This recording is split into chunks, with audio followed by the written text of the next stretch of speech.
Hey everyone, this is Christopher Luxon, the former CEO of Air New Zealand. This is John Lee Dumas, the founder and host of Entrepreneurs on Fire. This is Tracy Ibarra. I'm in Executive Solutions at Dell Technologies. This is Travis Chappell, founder of Build Your Network. If you are wanting to learn how to embrace change, To navigate through disruption as a leader, then listen to the Leadership is Changing podcast. The Leadership is Changing podcast. The Leadership is Changing podcast with my good friend, my very good friend, Dennis Giannoutsos. Welcome to Leadership is Changing. Each week, we and our guests provide information and insights through exploring leading change. This is taking your leadership to another level by finding the balance between executive excellence and personal well-being through stories that inspire real change. It's time to adapt in our fast-moving world when leadership is changing with your host, Dennis Giannoutsos. I'm in Stamford, Connecticut, which is right outside of New York City here in the U.S. And have you always been there? Is that where were you born there? Were you originate from there? No. It's I've been here now close to 30 years, but I was originally born in Bangladesh, came to the U.S. in my late teens to study, and then ended up in Minnesota and Illinois, and then moved to East Coast, started my professional career, started in Fortune 500 companies, and then built a series of tech companies of my own, and ended up writing a few books here and there.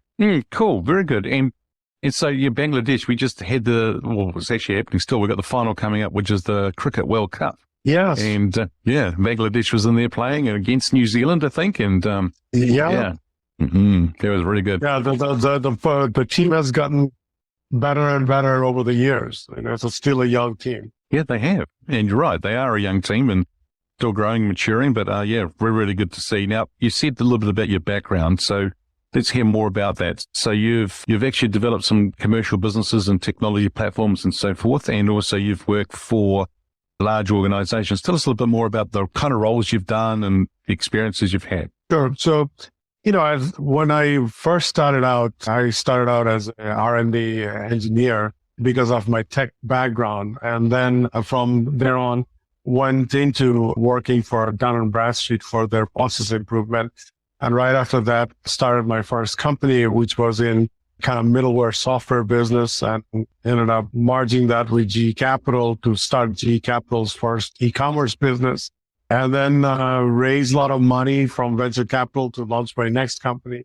Got fired from that company, started the next company, made it a pretty big success. And it is around that time, we're now talking 2002, 2003, 2004 timeframe, is when I started writing books along with running my company purely as a hobby and as just to highlight whatever that I was learning. And these books are primarily around leadership and innovation and creativity and organizational transformation type of tenet. And then, 5 years ago, after exiting my last company, I decided that I wanted to really work with our government. So I've been heavily working with our federal government, the U.S. federal government, and didn't really write anything for a few years. So recently wrote Liette, which is around kind of observing where the world today is post-pandemic and all of the climate change and a lot of the misinformation that we see and how the world is changing and how can we prepare ourselves.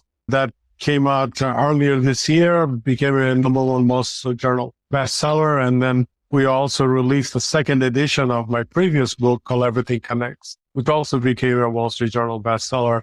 Everything Connects focuses on finding yourself, finding your authentic call, and how to apply that to be more innovative and create long-term value.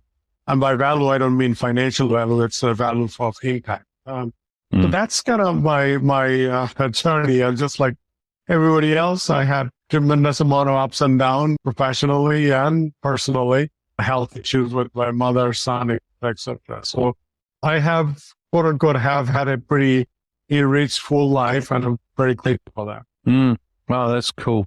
Now tell me, we all go through some ups and downs in life, and we've actually gone through quite a bit over the last 2 or 3 years as well around the world with the wonderful pandemic that we didn't want, but we got.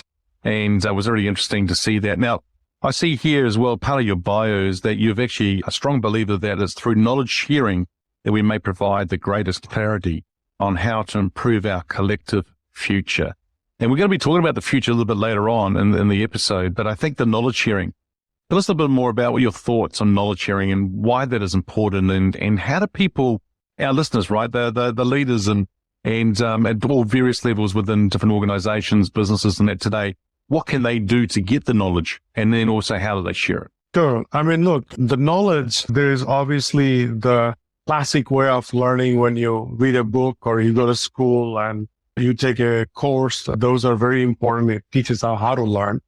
But I think the best way to learn is when you learn from other and your own experiences. And, when you listen to other people's story and their experiences, that stays on to you. I mean, there's a saying when people say that, people don't remember anything except the stories, right? So when we learn best from other people's story and our own personal journeys. So I believe that when we share those journeys, and the lessons from those journeys stays on with the audience. And there's no better way to contribute, to pass on to other people so that they can learn and hopefully be better at what they're doing than you are.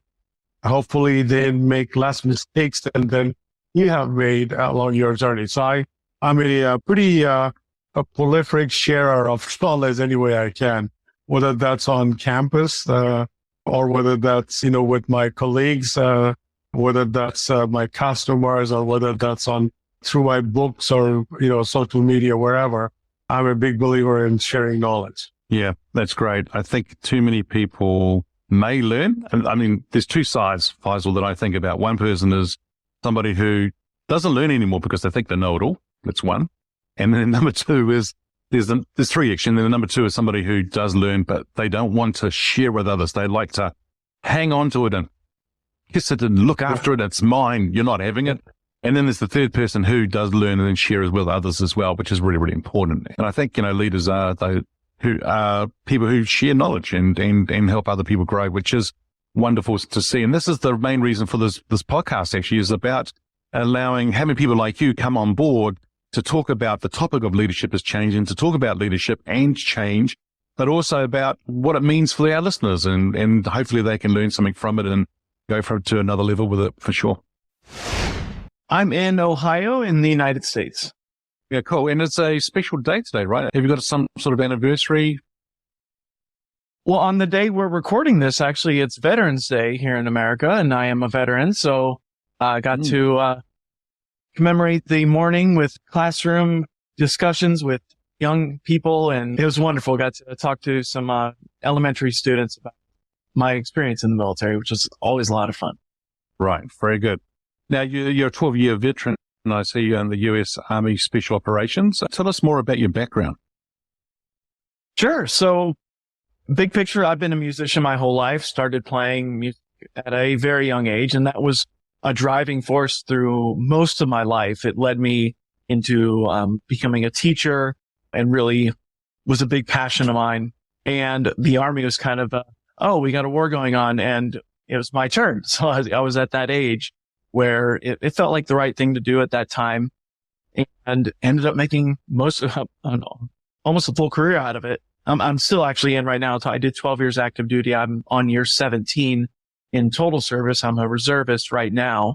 As I left active duty, I went back to music. So I started working for a music education company and found myself quickly in a position of leadership as the first director of operations for that company, and stayed there for about 5 years. And now I'm on my own coaching other entrepreneurs on operations and leadership. And now I see you've got a business called, is it Smooth Operation? That's correct. Yeah, that's the name of the company and the course. It's called Smooth Operations. Sort of brings me back that song, Smooth Operator. Is that the one? Yes. Yeah. Well, there's a bit of a hidden joke in with it. When we first broke that, 7-figure barrier, my then CEO got me a little bobblehead that said Smooth Operator, which this is an audio podcast, but I have a very, very smooth head. So it's kind of a play on words with my wonderful hairstyle. Oh, that's awesome. Yeah, I love that. Pretty cool. Yeah. Of course, you're going into stage, season wise, you're going in towards winter now. And so correct. For you, What's the difference between for you and your business? Was there no difference at all around seasons, around summer and winter? Any difference at all? Well, I'm pretty new in my business right now, so I can't say that with any authority.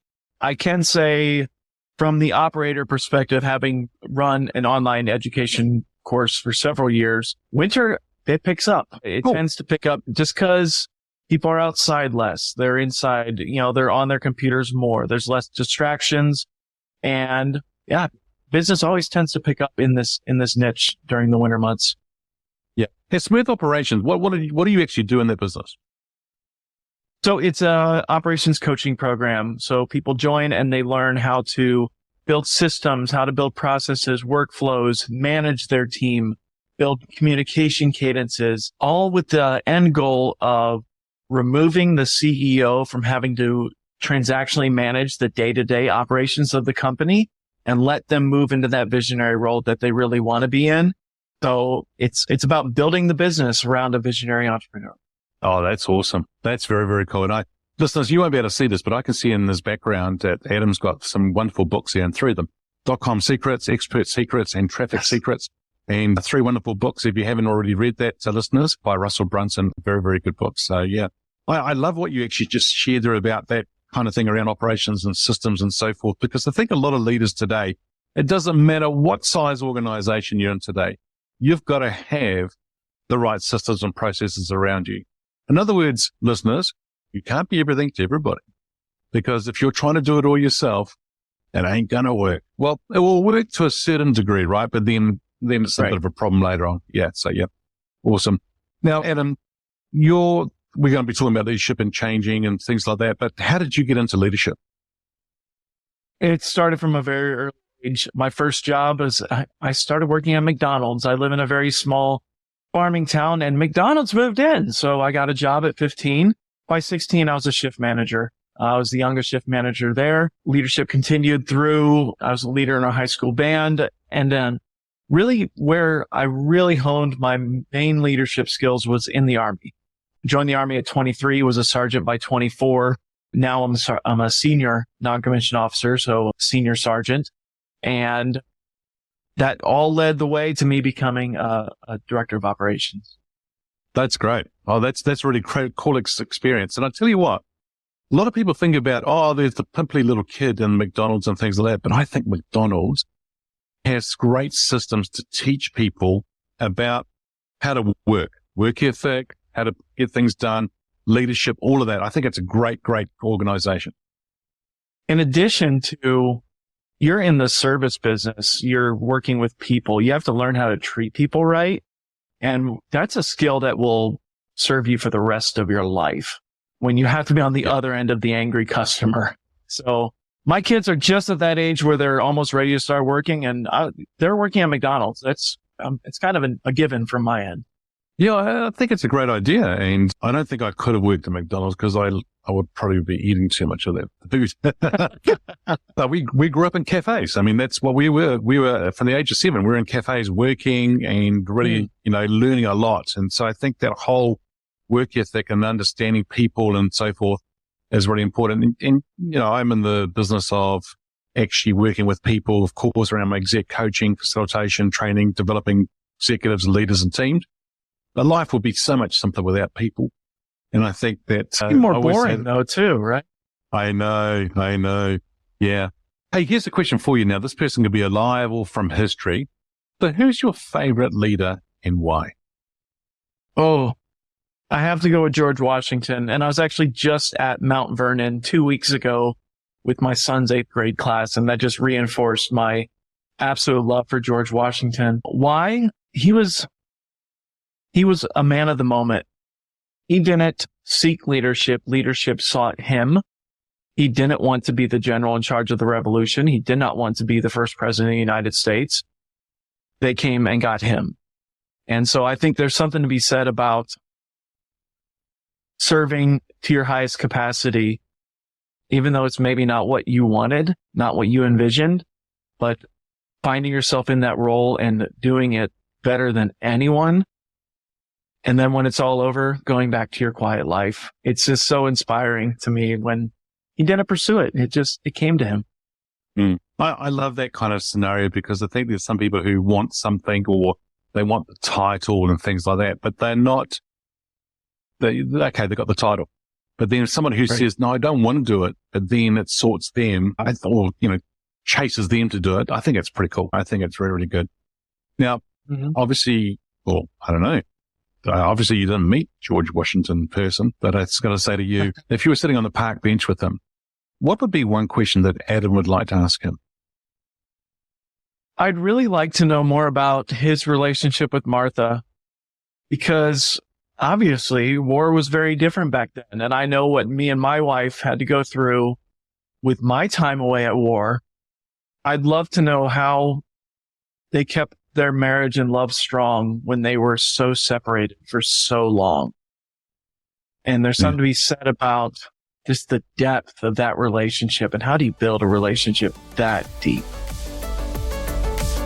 Thank you for listening to this episode of Leadership is Changing with your host, Dennis Giannoutsas. Each week, we and our guests provide information and insights through exploring leading change, inspiring executives and leaders to adapt and lead a bigger game in a fast-moving world.